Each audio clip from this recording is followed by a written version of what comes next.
Здравствуйте! В эфире передача «Преступление, наказание, закон». В студии Галина Тимофеева. Руководством столичной полиции принимаются все меры для профилактики правонарушений среди студентов. 9 сентября во время игры в футбол между группой молодых людей возник конфликт, перешедший в драку. В дальнейшем ими была предпринята попытка продолжения конфликтной ситуации. Все участники инцидента были задержаны и доставлены в первый отдел полиции Межмуниципального управления МВД России Якутска для разбирательства и выяснения личности. Установлено, что они являются курсантами и студентами различных среднеспециальных и высших учебных заведений республики. В ходе оперативно-розыскных мероприятий полицейскими установлены лица, которые посредством мобильного мессенджера WhatsApp и социальной сети призывали к совершению противоправных действий. По данному факту возбуждено уголовное дело по признакам состава преступления, предусмотренного статьей 213 Уголовного кодекса Российской Федерации «Хулиганство». Санкция данной статьи предусматривает наказание в виде лишения свободы на срок до 5 лет. 15 сентября в здании Межмуниципального управления МВД России Якутска состоялось совещание с руководителями учебных заведений, в которых обучаются участники конфликта. Инициатор мероприятия, начальник полковник полиции Николай Кульбертинов, ознакомил собравшихся с анализом преступности в студенческой среде, который показывает, что преступления совершают учащиеся как высших, так и средних учреждений. Имеют место и преступления в категории тяжких и особо тяжких. Данные факты, по признанию ряда руководителей учебных заведений, обесценивают их воспитательную работу и требуют иного, более конструктивного подхода. Немаловажную роль играет разъяснительная работа о мерах ответственности за участие в массовых драках, беспорядках, хулиганских действиях, особенно на межнациональной почве. Одним из наиболее эффективных методов участники встречи признали привлечение студентов и курсантов в добровольные народные дружины для обеспечения правопорядка. Уже 17 сентября по инициативе Николая Ивановича Кульбертинова и Елены Егоровны Морозовой, начальника отдела ПДН МВД по республике, состоялась встреча руководства столичной полиции со студентами Якутского промышленного техникума, где была проведена профилактическая беседа. Также обсудили вопрос дальнейшего сотрудничества с привлечением студентов в ДНД. Например, работать, захотите желание есть работать в полиции, например, да? Приходите, подаете заявление. Мы пробиваем по информационному центру, у вас выходит, что вы привлечены в таком-то году административная ответственность, например, по статье 20.1 «Мелкое хулиганство». Это закрывает дорогу для поступления, например, все правоохранительные структуры Уголовного кодекса. Вы подводите не только себя, но и родителям, своим родным, это братьям, сестрам, когда они прекрасное образование получат и будут поступать где-то на работу, а пробивать всех родственников, близких родственников. Вы подумайте об этом. Мы на начальном этапе вашей жизни хотели вас предостеречь в этом отношении. Наше сегодняшнее прибытие сюда и выступление перед вами предостеречь вас, ребята. В нашем управлении мы собирали всех руководителей образовательных учреждений среднего образования, профобразования по республике, которое располагается в городе Якутске. Мы их собирали и пришли к такому консенсусу и нормальным решениям. Лучше организовывать охрану общественного порядка на тех местах, где вы проживаете, вашими же силами, с помощью сотрудников полиции. Здравствуйте, уважаемые правоохранители. У меня такой вопрос. Вот почему 5 студентов, задержанных, выпускают через 3 часа? В целом могу ответить, это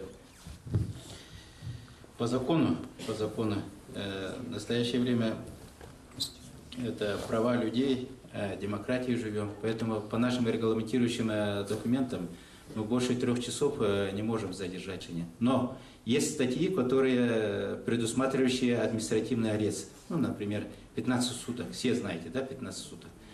Судья имеет право дать по тем или иным нарушениям, которые подпадают под административный кодекс, до 15 суток ареста. Был институт медвотрезвителя, так называемый, который ликвидирован. Кто-то в стране подумали, что это у нас страна не пьющая, поэтому медвотрезвителя ликвидировали. Но я думаю, что это моя точка зрения как сотрудника, работающего долгое время в органах внутренних дел. Конечно, это вытрезвители нужны. Сотрудниками ПДН 4-го отдела полиции обнаружен ребенок, которого не принимают на обучение в школу.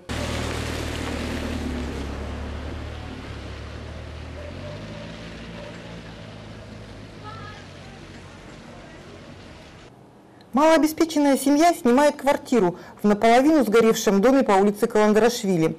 Старшему из двоих детей в этом году исполнилось 7 лет, но ни одна школа ребенка не приняла, потому что он нигде официально не прописан. Тем временем уже кончается сентябрь.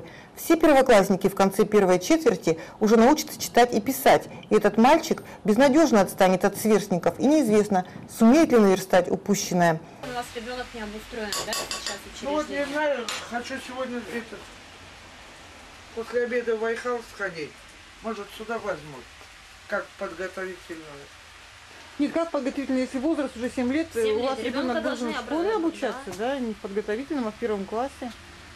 То есть кто-то же должен решить этот вопрос.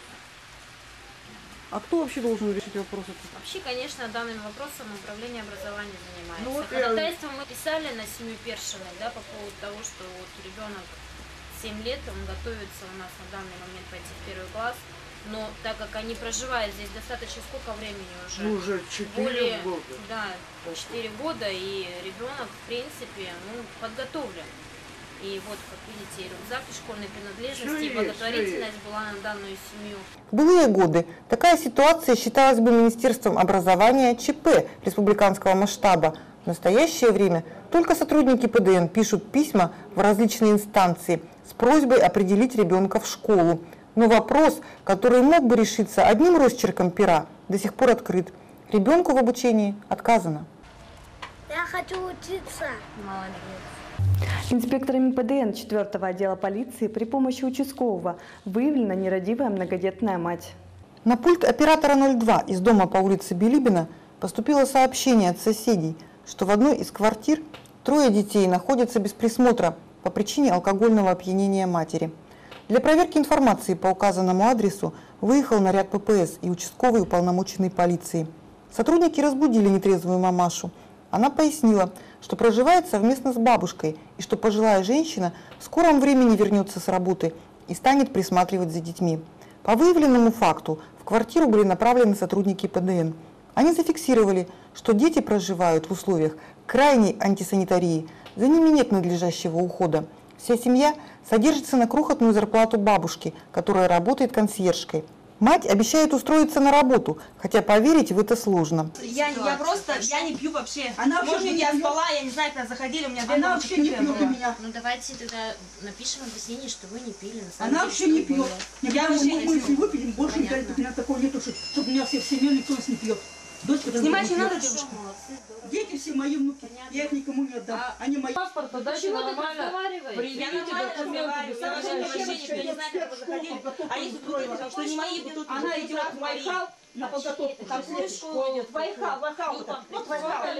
6 лет Покажите ребенку. мне Она снимать. снимает. Это я фиксирую ваше состояние, вашей квартиры. Что не надо? Снимай Айхал Мы сейчас устроена. вообще вас Потом еще нам не говорят, Что где делать? на кружок. Мы не Она имеем ходила в права. школу. Вы документы Мы не имеем предоставьте мне. права. Да, удостоверяющий Потом они личность. наедут. Удостоверяющие личности, или я всех заберу отсюда. Да, и на детей тоже давайте. Тогда документы покажите. Продукты Вы питания. покажите, во-первых, ваш паспорт, Я вас во-вторых, научу, что документы вы детей.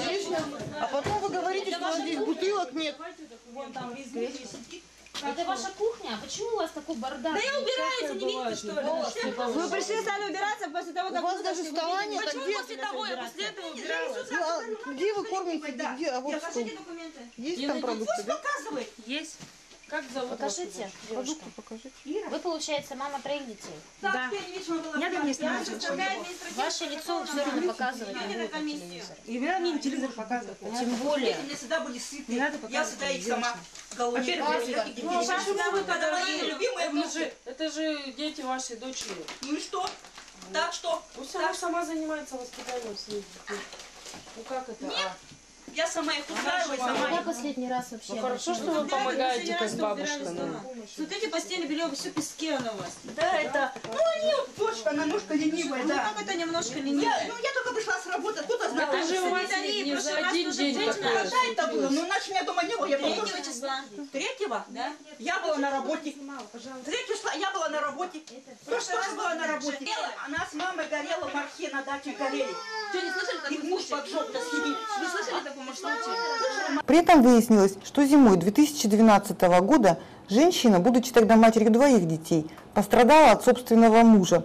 Многие помнят крайне жестокую историю, которая случилась в Мархе, когда мужчина облил бензином и поджег свою беременную жену и крохотную дочь. Их удалось спасти, в том числе и родившегося позднее малыша. Столичные сыщики раскрыли и другое преступление злодея. Он сознался в убийстве собутыльника и показал место на соседнем участке, где закопал труп. В настоящее время этот изверг находится в местах лишения свободы сроком на 18 лет. В то же время досадно, что чудом выжившая женщина не ценит свое второе рождение. Лишенные материнской заботы и ласки, теперь уже 3 детей целый день напролет липнут к окну. Это, наверное, единственное доступное для них развлечение. Когда малыши подрастут, они окажутся без присмотра на той самой улице, на которую с утра до вечера так жадно смотрят в окно. А что их там ждет, догадаться нетрудно. В настоящее время сотрудники ПДН направили документы в комиссию по делам несовершеннолетних мэрии города Якутска и готовятся поставить семью на профилактический учет за ненадлежащее исполнение матерью родительских обязанностей. На этом наша передача окончена. Всего вам доброго. До новых встреч в эфире. Бүгін кытары, қампытын кырдалын әнеме, әнме қәппетін бір тылы, әйегін тапты бүлде беті. Бұста қабыл жанан мен бардым, қарама түге қә, әйе қәппеті қәбіппін, бір тылы доғыру. Аты бар туранын ону, сибекки тупутун кереспе. Қарағын олара мен борбар, сыпсыластамақ болан түстілер. Бұста қабыл жалан мен бардым, қараңа түге қэ. Әйе қәппәді қәбіппін, бір тылы доғыру. Бұста қабыл жалан мен бардым, қараңа түге қэ. Әйе қәппәді қәбіппін, бір тылы доғыру.